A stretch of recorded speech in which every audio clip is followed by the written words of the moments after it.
ಮಾಡಬಹುದು.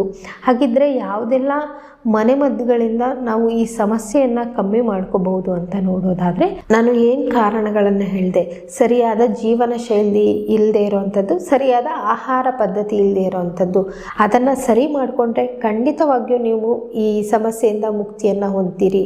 ಈಗ ಆಹಾರ ಪದ್ಧತಿಯಲ್ಲಿ ಅಂದರೆ ಅತಿಯಾಗಿ ಮಾಂಸಾಹಾರಗಳನ್ನು ತಿನ್ನುವಂಥದ್ದು, ಅತಿಯಾಗಿ ಮಸಾಲೆಯುಕ್ತ ಆಹಾರಗಳನ್ನು ತಿನ್ನುವಂಥದ್ದು, ಇವು ನಮ್ಮ ದೇಹದ ಒಳಗಡೆ ಹೋದಾಗ ಜೀರ್ಣ ಆಗೋದಿಲ್ಲ. ನಮ್ಮ ದೇಹಕ್ಕೆ ತುಂಬ ಗಡುಸಾದ ಆಹಾರವನ್ನು ಹಾಕಿದಾಗ ಅದು ಜೀರ್ಣಕ್ರಿಯೆಗೆ ಸರಿ ಹೊಂದೋದಿಲ್ಲ. ಅಂತಹ ಸಮಯದಲ್ಲಿ ಗ್ಯಾಸ್ಟ್ರಿಕ್ ಆಗುವಂತಹ ಸಾಧ್ಯತೆ ತುಂಬಾ ಹೆಚ್ಚಿರುತ್ತದೆ. ಇನ್ನು ಸರಿಯಾಗಿ ನೀರು ಕುಡಿದೇ ಇರುವಂಥದ್ದು ಇರ್ಬೋದು, ತಿಂದ ಆಹಾರವನ್ನು ಸೇವನೆ ಮಾಡಿದ ತಕ್ಷಣ ಹೋಗ್ಬಿಟ್ಟು ಮಲಗುವಂಥದ್ದು ಇರ್ಬೋದು, ಇದು ಕೂಡ ನಿಮ್ಮ ಜೀರ್ಣಕ್ರಿಯೆಗೆ ವೇರಿಯೇಷನ್ ಆಗುತ್ತೆ. ಇದರಿಂದ ಕೂಡ ಗ್ಯಾಸ್ಟ್ರಿಕ್ ಆಗುವಂತಹ ಸಾಧ್ಯತೆ ತುಂಬಾ ಹೆಚ್ಚಿರುತ್ತದೆ.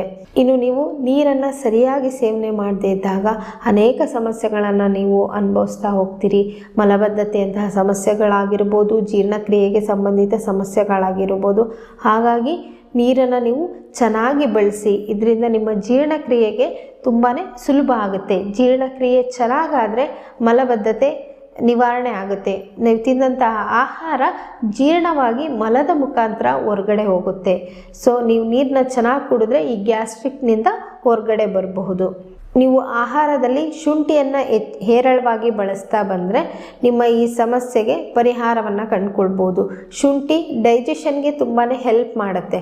ಸೊ ಹಂಗಾಗಿ ಪ್ರತಿ ಆಹಾರದಲ್ಲೂ ಶುಂಠಿಯನ್ನು ಬಳಕೆ ಮಾಡಿ. ಯಾರೆಲ್ಲ ಗ್ಯಾಸ್ಟ್ರಿಕ್ನಿಂದ ಸಫರ್ ಆಗ್ತಿರ್ತೀರಿ ಅಂಥವರು ಶುಂಠಿ ಮತ್ತು ಜೀರಿಗೆಯ ಕಷಾಯವನ್ನು ಕೂಡ ಮಾಡ್ಕೊಂಡು ಕುಡಿಬೋದು.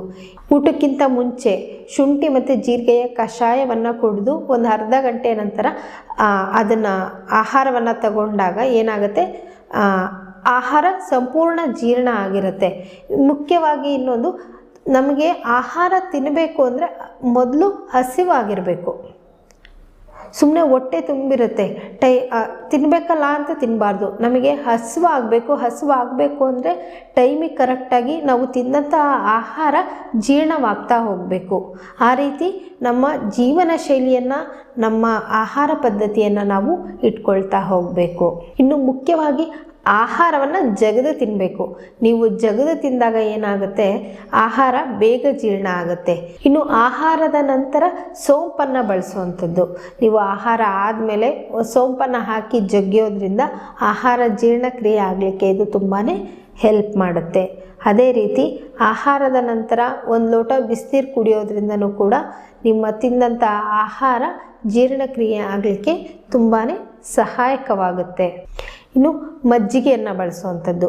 ಮಧ್ಯಾಹ್ನದ ಊಟದಲ್ಲಿ ಕಂಪಲ್ಸರಿ ಮಜ್ಜಿಗೆಗೆ ಸ್ವಲ್ಪ ಹಿಂಗು ಮತ್ತು ಶುಂಠಿಯನ್ನು ಹಾಕಿ ಮಜ್ಜಿಗೆಯನ್ನು ಕುಡೀರಿ.